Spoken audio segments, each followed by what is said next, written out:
My name is Rachel Monroe. I am 35 years old. I was once a captain in the U.S. Army, and I lost almost everything during a mission my family later called the reason I had become useless. But this story did not begin on a battlefield. It began inside a hotel ballroom glowing with warm golden lights, surrounded by round tables covered in white cloth, crystal glasses filled with champagne, men in expensive suits, and women pretending to wipe away tears. Above the stage hung a large banner, honoring women who served, and standing beneath those words was my younger sister, Brooke Monroe. Brooke wore a fitted white dress, her hair styled in perfect soft waves, her makeup flawless under the stage lights. But it was not the dress that made my blood turn cold. It was not her trembling smile, clearly practiced in front of a mirror. It was not the way she pressed one hand against her chest as if her heart was too heavy to carry. It was the U.S. Army service jacket draped over her shoulders. My jacket. Brooke had removed my nameplate. She had pinned my ribbons in the wrong order. The medals were not placed correctly. To anyone who had actually served, the mistakes were obvious. But to the people in that room, it was enough. Enough to make her look like a survivor. Enough to make her look like a wounded woman veteran. Enough to make her look like a hero. She leaned toward the microphone, took a shaky breath, and whispered, "There were nights when I didn't know if I would survive long enough to come home." The entire ballroom went silent. Then the applause began. I sat at the very last table near the exit, one hand resting on my cane, the other clenched around a folded napkin in my lap. I wore a simple black dress. No one introduced me. No one told that room the woman who had actually served was sitting behind them. My family had only asked me to come support Brooke. But as I watched my uniform hanging from my sister's shoulders, I understood something. Brooke had not borrowed my jacket. She had borrowed my blood, my pain. The nights I woke up with explosions still ringing in my skull, the names of soldiers who never made it home, and the honor I had paid for with my own body. So before I tell you who stood up in that room and made my sister's face go white, be honest with me. If someone in your own family wore your pain just to be applauded, would you stay silent or would you stand up? Rachel had not been born into a family that protected the strongest person in the room. She had been born into a family that used her. The Monroes lived in a small house on the edge of town. Her father, Richard, once owned an auto repair shop, but the business was never steady. Some months, customers filled the garage. Other months, he stared at unpaid bills, blaming the economy, bad luck, and everyone except himself. Her mother, Ellen, loved the word family. Family sacrificed, family understood, family did not keep score. But in the Monroe house, family usually meant Rachel gave and everyone else received. Then there was Brooke. Brooke was 6 years younger and everyone treated her like something delicate. Brooke was creative. Brooke was sensitive. Brooke needed encouragement. Brooke had dreams. Brooke had potential. Rachel was different. Rachel was strong. Rachel was practical. Rachel could take care of herself. She was the daughter people leaned on because she never collapsed in front of them. At 19, Rachel joined the U.S. Army. For the first time, strength did not feel like a punishment. It had a purpose. Discipline made sense. Responsibility had rules. If she worked hard, she earned respect. By her early 30s, she had become Captain Rachel Monroe. In uniform, people listened when she spoke. Soldiers trusted her judgment. Her superiors called her calm under pressure and unwilling to leave people behind. At home, none of that mattered as much as the money she sent every month. At first, Rachel sent it because she wanted to help. Money to fix the roof. Money when her mother said medical bills were piling up. Money for her father's truck. Then Brooke needed media classes, a laptop, a camera, lights, editing software, and a better room for filming. Rachel paid because she thought that was what family did. But over time, helping became expected. Every month before anyone asked how she was doing, they asked how much she could send. Her parents bragged that Rachel was their army girl, proof that the Monroe family had produced someone honorable. But behind closed doors, their pride always came with a number. Brooke built an influencer brand with Rachel's money. She posted videos about healing, self-love, feminine strength, and becoming the woman you were meant to be. She filmed herself lighting candles and speaking softly about resilience. The camera, tripod, editing course, and studio corner had all been paid for by Rachel. Sometimes Rachel watched those videos late at night from Army housing, still wearing dusty boots, and wondered how Brooke could speak so beautifully about strength while living off someone else's. In the Army, Rachel was Captain Monroe. At home, she was a bank account that could be called at midnight. One month, Rachel could not send the full amount. A mission had been extended, communication was limited. She had barely slept and had spent days making sure her soldiers stayed alive. When she finally checked her phone, there was a message from her mother. "You live in Army housing and eat for free. Don't act like you're suffering more than the rest of us." Rachel read it twice, put the phone down, tightened her boots, and went back to work. Rachel's last mission in the Army began like many others, with a map, a briefing, and the quiet understanding that simple did not always mean safe. By then, she was Captain Rachel Monroe, responsible for helping coordinate a convoy moving medical equipment and personnel through a dangerous route after an attack had damaged a nearby field station. It was not supposed to be a combat story. It was supposed to be a transfer. Get the supplies through, get the people through, stay alert, keep moving. Rachel remembered the heat first. The road shimmered under the sun. Dust rose behind the vehicles in long brown clouds. Every soldier in the convoy knew the quiet was too perfect. No children near the road. No market noise. No movement from the buildings they passed. Then the world split open. The explosion hit the front half of the convoy with a sound Rachel felt inside her bones before she understood it with her ears. One vehicle lurched sideways. Another slammed to a stop. Metal screamed. Glass burst. Someone shouted over the radio, but the words came through broken and panicked. Then Rachel saw the fire. One of the vehicles had been hit hard. Flames crawled up the side of the door. Smoke poured from the cabin. Inside was Major Marcus Hale, pinned beneath twisted metal, his leg trapped under part of the frame. Two other soldiers were injured nearby, one barely moving, another trying to pull himself away from the heat. The order came through quickly. Hold position, wait for support, do not enter the burn zone. Rachel heard it. She understood it. But she also saw the way the flames were spreading toward the fuel tank. She saw Marcus moving one hand weakly against the window. She heard a young soldier screaming that he could not feel his legs. Waiting would have been procedure. Waiting would have killed them. Rachel ran. The heat struck her face so hard it felt like opening an oven with her whole body inside it. Smoke clawed into her throat. Her eyes burned. Somewhere nearby, ammunition or metal fragments popped in the fire, sharp little cracks that made every step feel like a countdown. She reached the vehicle, pulled herself against the door, and forced it open enough to get one arm inside. Marcus was conscious, barely. "Captain, get back," he coughed. Rachel ignored him. She cut through his seatbelt with a knife, braced one foot against the frame, and pulled until pain shot through her shoulders. Another soldier crawled close enough to help. Together, they dragged Marcus out and away from the smoke, but Rachel went back. The second soldier was trapped lower, half hidden by twisted equipment. Rachel could not remember later whether she was afraid. She only remembered thinking that no one was dying while she still had hands that could pull. She got him free. As she pushed him toward safety, the blast came from behind her. Something hot and sharp tore into her lower back and hip. Her right leg folded beneath her like the ground had disappeared. She heard someone yelling her name, but the sound was far away, underwater. When Rachel woke up, she was in a military hospital. Marcus Hale was alive. The two soldiers were alive. Rachel's spine and nerves were damaged. Her right leg never fully recovered. Her hand trembled when her body remembered what her mind tried to bury.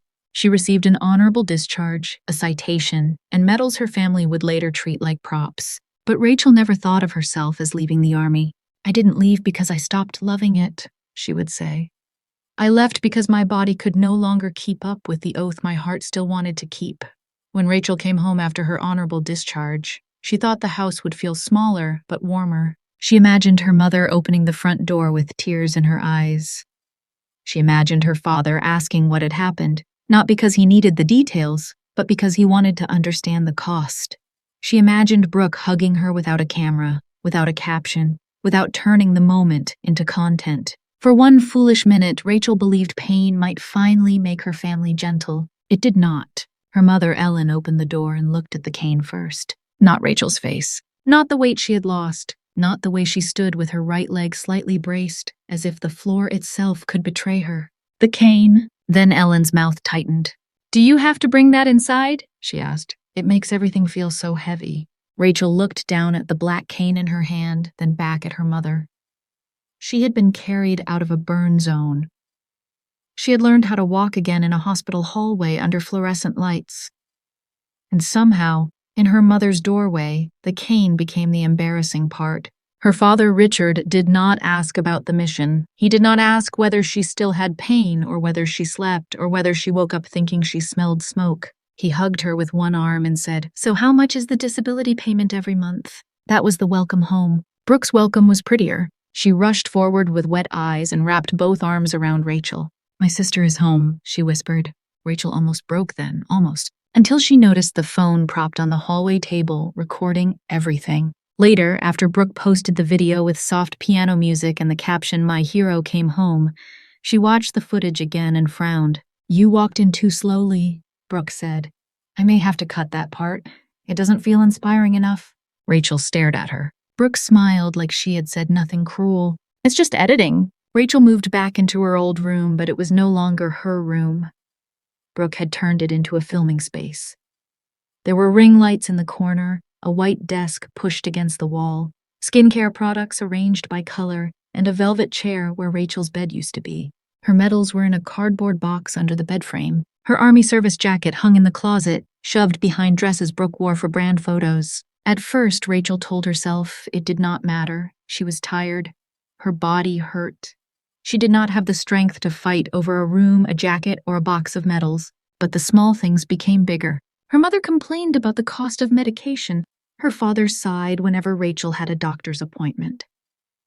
Brooke rolled her eyes when Rachel moved too slowly through the kitchen. If a door slammed and Rachel flinched, someone always looked annoyed before they looked concerned. At dinner one night, Richard put down his fork and said, "Before, at least you could help this family. Now everything revolves around your appointments." Ellen whispered, "Your sister is under so much pressure too, Rachel." Brooke leaned back in her chair and spoke as if she were being practical. "At least I'm trying to turn this story into something useful. You keep those medals in a box like they're going to pay the electric bill." Rachel did not answer. She had heard real explosions. Raised voices at a dinner table no longer frightened her, but they did teach her something. That night, Rachel finally understood. Her family was not grieving because she was wounded. They were grieving because their machine for sending money had broken. Brooke did not steal Rachel's story all at once. She took it the way people like Brooke always took things from Rachel. Softly at first, with a smile, with a harmless excuse, with just enough guilt wrapped around the request to make saying no feel selfish. It started one afternoon when Rachel came home from physical therapy and found Brooke standing in the hallway outside her old room, holding the closet door open. "Can I film your army jacket for a second?" Brooke asked. "Just in the background. I'm making a video about military families and resilience." Rachel was tired. Her hip ached. Her right hand had been trembling all morning, and she did not have the energy to turn a small request into another family argument. "Just the background," Rachel said. Brooke smiled too quickly. "Of course, just the background." The first video was harmless enough. Brooke sat in front of the camera, speaking in her soft influencer voice about families who carried invisible wounds. Rachel's Army service jacket hung blurred behind her, just visible enough for people to notice. Then came the next video. This time the jacket was not in the background. It was draped over the chair beside Brooke. Then Brooke held one of Rachel's medals in her hand. Then she wore the jacket over a plain black shirt and stared out the window while sad piano music played. Her caption read, "Some wounds are invisible, some women serve in silence." Rachel saw the post 3 hours later. By then, thousands of people had liked it. The comments were full of hearts, flags, prayers, and strangers thanking Brooke for her service. Brooke had not corrected a single one. Rachel walked into the filming room and held up her phone. "You need to change this caption." Brooke blinked, all innocence. "Why?" "Because people think you served." Brooke looked at the screen, then shrugged. "I never said I was you." "You let them believe it." "People believe what they want to believe," Brooke said. "I'm just telling a story in a way they can connect with." Rachel's jaw tightened. "It's not your story?" For the first time, Brooke's sweetness cracked. "No, Rachel, you're the one who left it sitting in a box. You act like suffering only counts if nobody sees it. I'm making people care." Rachel stared at her sister, trying to understand how someone could steal a wound and call it awareness. When Rachel told her mother, Ellen barely looked up from folding laundry. "Brooke is building something positive," she said. "Do not ruin it because you are bitter." Richard was worse. "We are not rich, Rachel," he said. "Honor does not keep the lights on." After that, Brooke stopped asking. She used old army photos Rachel had kept in storage. She cropped Rachel's face out of one image and used the background. Boots lined beside a cot, a folded flag, the edge of a dusty vehicle. She filmed close-ups of dog tags, medals, and worn leather gloves, arranging them like props on a wooden table. Her videos grew bigger. She spoke about trauma, about nightmares, about coming home changed, about learning to smile through pain. But some of the words were not hers. One rainy evening, Rachel heard Brooke's voice coming from her phone. "I hate rainy days," Brooke said in the video, tears shining under perfect lighting. "My body hurts more and the memories get louder." Rachel stopped breathing. Those words had come from her private recovery journal. She had written them at 3 a.m. after waking from a nightmare, her leg burning, her pillow damp with sweat, her room too quiet. Brooke had not just taken the uniform. She had reached inside the one place Rachel thought was still private and turned it into content. And the worst part was not that strangers believed Brooke. The worst part was that Brooke seemed to believe she deserved to be believed. Rachel found out about the fundraiser because of a message from an old army friend. It came on a Tuesday morning right after physical therapy, while Rachel was sitting in her car outside the clinic with one hand pressed against her hip, waiting for the pain to settle enough for her to drive home. The message was from Sergeant Lena Ortiz, someone Rachel had served with years earlier. "Rachel, is this your sister? Why is she telling your story?" Under the message was a link. Rachel stared at it for a long moment before tapping the screen. The page opened slowly, one image at a time, as if giving her body a chance to prepare for what her heart already knew. At the top was a photograph of Brooke. She was wearing Rachel's U.S. Army service jacket, Rachel's ribbons, Rachel's medals. Her hair was styled perfectly over one shoulder, and her eyes were lifted toward the camera with a soft, tragic expression. Above the photo was the title of the campaign, "Help Brooke Monroe Support a Wounded Woman Veteran's Family." Rachel read it once, then again. The wording was clever. It did not directly say Brooke was the veteran, not in a way a lawyer could easily circle in red ink. But every sentence was built to lead people there. After returning from service, her body came home before her spirit did. She still carries the cost of war. There was no mention of Rachel Monroe. No captain, no convoy, no explosion, no hospital. No names of the men who had lived because she ran into the fire. Just Brooke's face, Brooke's tears, Brooke's version of pain. Then Rachel saw the number, $86,417 raised. For a moment, the inside of the car felt too small. Rachel could hear her own breathing. She could feel the old injury pulsing down her leg. She scrolled through the donor comments, each one worse than the last. "Thank you for your service, Brooke. You are so brave. Women like you are heroes." Rachel put the phone down on the passenger seat like it had burned her. That evening, she confronted Brooke in the kitchen. Brooke did not deny it. She did not look ashamed. She only crossed her arms and sighed, as if Rachel were making something simple unnecessarily ugly.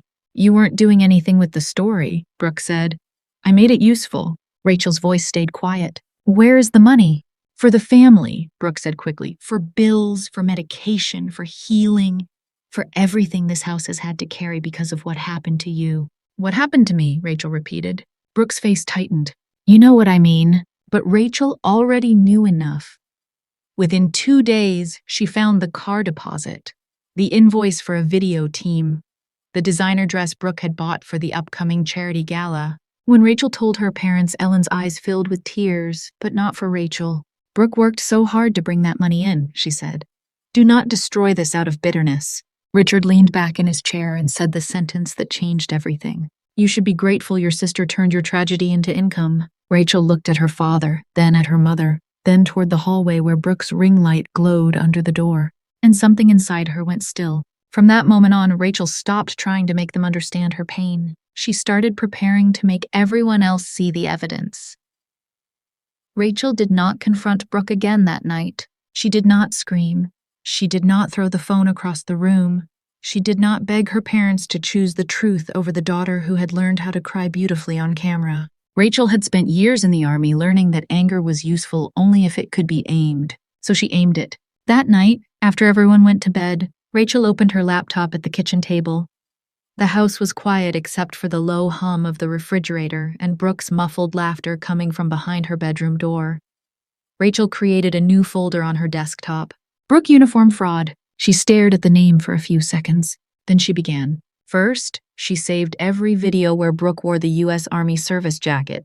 She downloaded the clips, took screenshots, copied captions, and recorded the dates they were posted. She saved the comments where strangers thanked Brooke for her service, and the replies where Brooke used heart emojis instead of correcting them. Then Rachel saved the fundraiser page. The title, the photo, the language, the donation total, the names of corporate sponsors, the statements that carefully avoided Rachel's name while using every part of her life. She saved screenshots of Brooke's new car deposit, the invoice for the video team, the receipt for the white designer dress Brooke planned to wear at the gala. She saved the message where Brooke had first asked to film the jacket just in the background.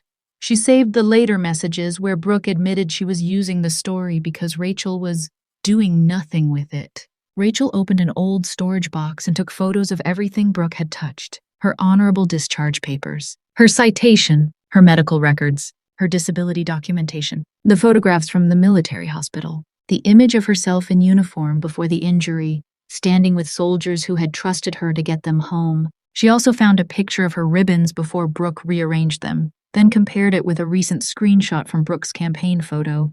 Side by side, the lie looked almost ridiculous. Almost. But it had raised $86,000. Rachel contacted Sergeant Lena Ortiz and asked her to send a written statement confirming that Brooke had never served and that the story being used online belonged to Rachel. Lena replied within 20 minutes. I knew this was wrong. Tell me what you need. Rachel also reached out to the charity organization, but she did not accuse Brooke yet. She kept her message careful, professional, controlled. She asked about the gala schedule, the speaker list, the donation structure, and whether the campaign had been verified through veteran records. The reply came the next afternoon. Brooke Monroe would be the keynote speaker. Then Rachel saw the name listed under honored guests, Colonel Marcus Hale. For a long moment, Rachel could not move. Marcus Hale had been a major when she dragged him out of that burning vehicle. After the mission, she had heard bits and pieces about him through old Army contacts. He had recovered, stayed in service, been promoted. Later, he became involved with a foundation supporting wounded veterans. Rachel did not know if he remembered her face. She did not even know if she wanted him involved. But this was no longer just about one stolen jacket. Brooke had built a public lie out of military service, trauma, and sacrifice. Rachel could not let that stand in front of a room full of veterans, so she wrote him an email. Colonel Hale, I do not know if you remember Captain Rachel Monroe. I will be attending the charity gala this Saturday. There is something involving military honor, a uniform, and a public fundraising campaign that I believe you should know. I would prefer to speak in person. Respectfully, Rachel Monroe. He did not answer that night. Meanwhile, Brooke prepared for the gala like she was preparing for a coronation. Ellen ironed Rachel's army jacket in the laundry room, smoothing the sleeves with careful hands she had never once used to help Rachel through a bad pain day. Richard told Brooke that she was finally doing something big for the family. Then Rachel saw her mother holding one of her medals against Brooke's chest. Which side looks better? Ellen asked. Rachel stepped into the doorway. That is not jewelry. The room went quiet. Ellen's face hardened. Do not start, Rachel. That night you only need to sit still. Rachel looked at the jacket, the medal, her sister, and her mother. Then she said, I have sat still long enough. The charity gala was held in the grand ballroom of the Harrington Hotel, the kind of place where every surface seemed designed to reflect light. Crystal chandeliers hung above the room like frozen fireworks. White tablecloths covered the round tables. Gold plates caught the glow from the candles. Near the stage, a small press area had been set up for local reporters, and a live stream camera stood on a tripod beside a banner covered in sponsor logos. At the center of it all was Brooke. She arrived like the evening had been built for her. She wore a white designer dress that moved softly when she walked, elegant enough to look expensive, but simple enough to seem humble. Over her shoulders was Rachel's U.S. Army service jacket. The jacket did not fit her correctly. The sleeves sat wrong. The shoulders were too structured for her frame. The ribbons and medals were still pinned out of order. But Brooke knew how to perform sincerity. She smiled with tears already waiting in her eyes. She touched people's hands with both of hers. She lowered her voice when speaking to older veterans. She let photographers capture her from the side, where the medals showed most clearly. Ellen stood nearby, glowing with pride. Richard shook hands with donors and said, "Our family has been through a great deal of sacrifice." Rachel heard him say it twice before she reached the check-in table. She had come quietly. No uniform, no medals, no attempt to prove anything by appearance. She wore a simple black dress and kept one hand wrapped around the handle of her cane. In her purse was a slim black folder containing the evidence Brooke believed no one would ever ask to see. A volunteer scanned the seating chart and gave Rachel an apologetic smile. "You're at table 19, the last table." Near the exit, Rachel looked across the ballroom and saw her family seated close to the stage. Brooke had not wanted Rachel beside them when the cameras turned on. Ellen appeared at Rachel's side before she could sit down. "Please do not make this difficult," her mother whispered. "Brooke has worked very hard for tonight." Rachel looked toward the stage. On the large screen behind the podium was Brooke's campaign photo. Brooke in Rachel's jacket, eyes lifted toward a soft American flag background. "With my story," Rachel said. Ellen's expression sharpened. "What has that story done for you besides make you bitter?" Before Rachel could answer, Brooke passed their table. Surrounded by 2 charity staff members and a woman holding a clipboard, she stopped just long enough to smile. "Are you okay, Rachel?" Brooke asked gently, loud enough for others to hear. "This room may be overwhelming for you. If you need to leave before my speech, no one will judge you." Rachel understood what she meant. Brooke did not want her there when the lie became official. The lights dimmed. A video began playing on the screen. Slow piano music filled the ballroom. Images faded in and out. Combat boots by a door, an American flag moving in slow motion, dog tags on a wooden table, a woman's hand resting on a hospital blanket. Rachel's hand. Her face had been cropped out. The room applauded before the video even ended. Rachel did not cry. She did not move. She simply tightened her grip around the cane and watched her pain appear on a screen, color corrected, edited with music, and sold as part of a sponsorship package. Dinner was served under soft lights and polite music, the kind of music people used when they wanted a room to feel warm enough to hide something rotten. Rachel sat at the last table, close enough to see the stage, but far enough away to know she had been placed there on purpose. Her family sat near the front, where cameras could catch Ellen's proud smile, Richard's practiced seriousness, and Brooke's trembling hands folded over Rachel's medals. A woman at Rachel's table leaned toward her during the salad course. "You're Brooke's sister, right?" Rachel nodded. The woman smiled. "Did you serve too?" Before Rachel could answer, Ellen appeared behind her chair as if she had been waiting for that exact question. "Rachel served in the army for a while," Ellen said quickly. "But her health has not been very stable since she came home. Brooke is the one who has really turned this whole experience into something positive." The woman's smile changed, not cruelly, worse, with pity. Richard, standing nearby with a glass of water in his hand, added, "Rachel sacrificed, of course, nobody denies that, but Brooke found a way to help people with it." Rachel looked at her father, not her service, not her injury, not the men who survived because she ran toward fire. A cousin across the table gave a short laugh, trying to sound light. "Well, at least Brooke found a way to make something out of the story. Since Rachel came home, all anyone hears about is appointments and medication." The table went stiff. No one defended Rachel. No one said that was too far. Someone looked down at their plate. Someone else took a drink. The silence protected the insult more than laughter ever could have. Then Brooke arrived. She stepped beside Rachel's chair with a soft smile, one hand resting lightly on Rachel's shoulder as if they were close, as if she had the right. "My sister is very sensitive about all this," Brooke said to the table. "Trauma can make it hard for people to process things in a healthy way." Rachel looked down at Brooke's manicured fingers on her shoulder. "Take your hand off me." Brooke did not move. Her smile only grew sadder, more performative. "See," she said gently. "There is still so much anger she needs to heal from." Rachel's voice stayed low. "You are not healing anything. You are making money from someone else's wound." For half a second, Brooke's face changed. The softness disappeared. She leaned closer, her voice dropping so only Rachel could hear. "You left that story to die in a box," Brooke whispered. "I brought it back to life. I didn't steal anything, Rachel. I just told it better than you ever could." Rachel turned her head and looked at her. For years, Brooke had sounded selfish. That night, she sounded convinced. That was worse. Ellen bent down near Rachel's ear. "Do not embarrass this family." Rachel did not look away from Brooke. "I have never been the one who embarrassed this family," she said. "I am just the one this family learned to hide." The air at the table turned sharp. Then the host's voice came through the speakers. "Ladies and gentlemen, please welcome tonight's keynote speaker, Brooke Monroe." Applause rose around the room like a wave. Brooke straightened, wiped under one eye though no tear had fallen, and walked toward the stage. She stepped behind the microphone, Rachel's army jacket resting on her shoulders, Rachel's medals shining under the spotlight. "When I returned from service," Brooke began, "I was not the same woman who had left." Rachel closed her eyes. The lie was no longer implied. It was spoken. Brooke continued, her voice trembling perfectly. "Some people look at wounds and only see burden, but I chose to turn pain into light." At that exact moment, the ballroom doors opened. A tall man in a perfectly pressed uniform entered late, followed by two members of the charity board. Conversations softened. Heads turned.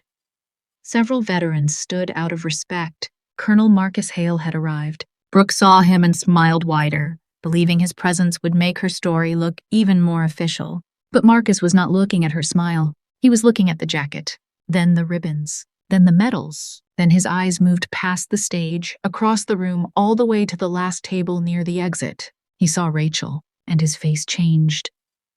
Brooke was still speaking when Colonel Marcus Hale stopped walking. "There were nights," Brooke said into the microphone, her voice soft and shaking, "when I did not know if I could pull anyone else out of the fire." The room listened in a reverent silence, but Marcus was no longer listening like a guest. He was looking at her the way a soldier looked at a map that did not match the ground in front of him. His eyes moved across the jacket first. The shoulders were wrong. The fit was wrong. The way Brooke wore it was wrong. Then his gaze dropped to the ribbons and medals pinned over her chest. A few were out of order. One was placed where it should never have been placed. Another belonged to a citation tied to a very specific incident. One Marcus had never forgotten because he had lived through it. Then he saw the missing nameplate. Brooke noticed him watching and smiled brighter. "Colonel Hale," she said, turning slightly toward him as if the moment had been rehearsed. "It is such an honor to have you here with us tonight." She stepped away from the microphone just enough to offer her hand. Marcus did not take it. The room shifted. Brooke's smile faltered for the first time. Marcus looked directly at her and asked, "What unit did you serve with?" The question was simple, too simple for Brooke to hide behind. Her lips parted. "I usually do not speak about those details," she said after a beat. "They are very personal to me." Marcus did not blink. "What was your rank when you separated?" A murmur passed through the room. Brooke gave a small, wounded laugh, the kind she used when she wanted people to think someone else had been cruel. "I do not think tonight is the right time to interrogate a veteran's trauma." Marcus's expression did not change. "I am not interrogating trauma," he said. "I am asking about service." At the front table, Ellen's face went pale. Richard lowered his eyes to the glass in front of him. Neither of them spoke. Brooke looked toward the charity host, silently begging for rescue, but no one moved. Then Marcus turned away from the stage. His eyes scanned the ballroom, past the donors, past the cameras, past the people who had applauded the wrong woman. He looked all the way to the last table near the exit. Rachel sat there with one hand on her cane. For 7 years, Marcus Hale had remembered smoke, heat, twisted metal, and a woman's voice telling him not to die in that vehicle. He had remembered gloved hands cutting through his seatbelt. He had remembered being dragged across gravel while fire roared behind him. He had not known if he would ever see that woman again. Now he had. His voice lowered, but the microphone near Brooke still caught it. "Captain Monroe?" The room went silent. Rachel lifted her head. Her leg hurt. Her hand was tight around the cane. Every person in the ballroom seemed to turn toward her at once. For a second, she was back in the burn zone. trapped under the pressure of too many eyes, too much noise, too much heat. Then she breathed. Colonel Hale. Marcus stepped down from the stage and walked toward her. No one stopped him. When he reached Rachel's table, he stood straight in front of her. Then, with the full weight of his uniform, his rank, and his memory, Colonel Marcus Hale came to attention before the woman her own family had just called a burden. "Ma'am," he said, his voice rough, "I have been looking for you for 7 years." Rachel did not speak. Something in the room broke open. Marcus turned to face the crowd. "This woman is Captain Rachel Monroe, United States Army," he said. "She pulled me out of a burning vehicle during a mission where she was not required to enter the danger zone. I am standing here tonight because she refused to wait for someone else to do the right thing." No one applauded. Not yet. They were too stunned. Brooke stepped forward quickly. "I think there has been a misunderstanding," she said. "I never claimed to be Rachel." Rachel pushed herself slowly to her feet. The movement cost her. Everyone could see that. Her hand shook once before she steadied it on the cane. "No," Rachel said. "You only let everyone believe you were." Marcus turned back toward Brooke. His eyes dropped again to the jacket. "You are wearing her uniform." Brooke swallowed. "It is symbolic," she said, "for the campaign, for healing, for women who—" Marcus cut her off. "A uniform is not a prop." The sentence landed like a door slamming shut. The ballroom went completely still. Rachel reached into her purse and removed the slim black folder. She held it against her side for a moment, feeling the weight of every document inside. Then she looked at the donors, the charity board, the live stream camera, her parents, and finally her sister. "If everyone here donated to support the truth," Rachel said, "then everyone here deserves to hear it." Rachel did not raise her voice. That was what made the room listen. She walked slowly toward the front, her cane tapping once against the polished floor with every step. People moved out of her way without being asked. The charity host stood frozen beside the podium. Brooke remained on the stage, still wearing Rachel's jacket, but now the uniform looked different under the lights. A minute earlier, it had made her look heroic. Now it made her look exposed. Rachel placed the black folder on the table in front of the charity board and opened it. "This is my honorable discharge paperwork," she said. She laid the first document down. "This is my citation from the mission Colonel Hale just described." The second page followed. "This is my medical documentation from the injury I sustained that day. These are photographs from the military hospital. This is the original image your campaign used after my face was cropped out." A woman from the charity board covered her mouth. Rachel did not look at Brooke yet. She continued, "This is the message where Brooke asked to film my Army service jacket just in the background. This is the later message where she admitted she was using the story because, in her words, I was doing nothing with it." Brooke's face twisted. "That is not fair," she said quickly. "You are taking private messages out of context." Rachel looked up. "The context is that you wore my uniform while raising money from people who believed you served." A murmur moved through the ballroom. Rachel took out another printed page. "This is the fundraiser. The title, the photo, the donation language, the comments from donors thanking Brooke for her service. And these are the financial records showing the money went into Brooke's personal account." The charity director reached for the papers with shaking hands. Brooke began to cry then. Not the beautiful kind of crying she had practiced for videos. This was sharper, messier, frightened. "I was trying to help this family," Brooke said. "You never did anything with the story. You just kept it locked away like it belonged only to you." Rachel turned toward her sister. "It did belong to me." Brooke shook her head. "You always do this. You act like pain makes you special. I made people care." Rachel's voice stayed steady. "You made people pay." Richard stood suddenly, his chair scraping against the floor. "Rachel, enough," he snapped. "You are humiliating your own family in public." Rachel looked at her father for a long moment. "No," she said, "I am stopping my family from humiliating people who actually served." Ellen's eyes filled with tears. "Do you want your sister destroyed?" she whispered. "Is that what you want?" Rachel's expression did not soften. "I want her to return what does not belong to her." Brooke grabbed the front of the jacket as if only now realizing she was still wearing it. "You do not understand," she said. "People needed a story. I gave them one they could believe in." Rachel stepped closer. "The truth does not need you to make it prettier. It needs you to stop stealing it." Colonel Hale turned to the charity director. "This event needs to stop now," he said. The director nodded, pale and shaken. Within seconds, someone cut the live stream. Another staff member hurried toward the donation table. The host announced that the program was being paused pending review. The fundraiser account would be frozen. Sponsors would be contacted. An investigation would begin. Brooke tried to pull the jacket off, yanking at the sleeve with trembling hands. Rachel moved forward immediately. "Do not pull it like that." Brooke froze. Rachel reached out and removed the jacket herself. Slowly, carefully, as if the fabric deserved more respect than the person who had worn it. When the jacket was finally back in Rachel's hands, the entire ballroom was silent. Rachel looked at Brooke. "You did not just steal my jacket," she said. "You stole my blood, my memories, the nights I could not sleep, and the names of people who never came home." Brooke had no answer. Colonel Hale stepped beside Rachel and faced the room. "Captain Monroe is not a burden to this family," he said.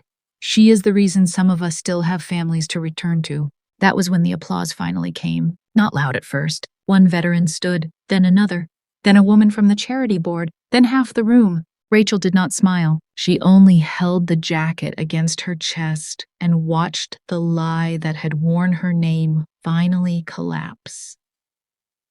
People like to say that truth sets you free. That night I learned something different. Truth does not always feel like freedom when it first comes out. Sometimes it feels like standing in the middle of a room with your hands shaking, your body aching, and everyone finally seeing the wound you spent years trying to hide. The gala did not heal me. It did not fix my leg. It did not quiet the nightmares. It did not erase the smell of smoke from the back of my mind or bring back the people whose names I still carry like prayers. It did not make my parents sorry in the way I once needed them to be. My mother cried that night, but most of her tears were for Brooke. My father called me cruel before he walked out. Brooke never apologized, not really. She said things like, "I was trying to help, and you made it worse, and you could have handled this privately." But some thefts are protected by privacy. Some lies survive only because good people are taught to stay quiet. After the ballroom emptied, I sat in my car for a long time with my army jacket folded across my lap. The medals were heavier in my hands than I remembered. Not because they were made of metal, but because they carried names, fire, pain, and years of silence. Colonel Hale stood a few feet away, near the curb. He did not offer some empty speech about closure. He simply said, "Captain Monroe, you did not need that room to make you real. The truth was already real before anyone clapped for it." I never went back to that house to beg my family to see me differently. I put the jacket, the medals, and the citation into a glass case. Not to show off, not to prove I was a hero, but to remind myself that the story was mine before anyone tried to sell it. So if your family ever calls you a burden after they have used up your strength, listen to me carefully. You are not useless because people can no longer exploit you. A wound does not erase your worth. Family does not have the right to turn your sacrifice into shared property. Honor is not something someone else gets to wear for applause. And silence is not always forgiveness. Sometimes silence is evidence being gathered. I do not need my family to call me a hero. I only need them to stop using dead heroes to hide a lie. So tell me honestly, if your sister wore your uniform, stole your story, raised money from your pain, and then your own family called you useless for exposing her, would you forgive her or would you let her live with the consequences she created?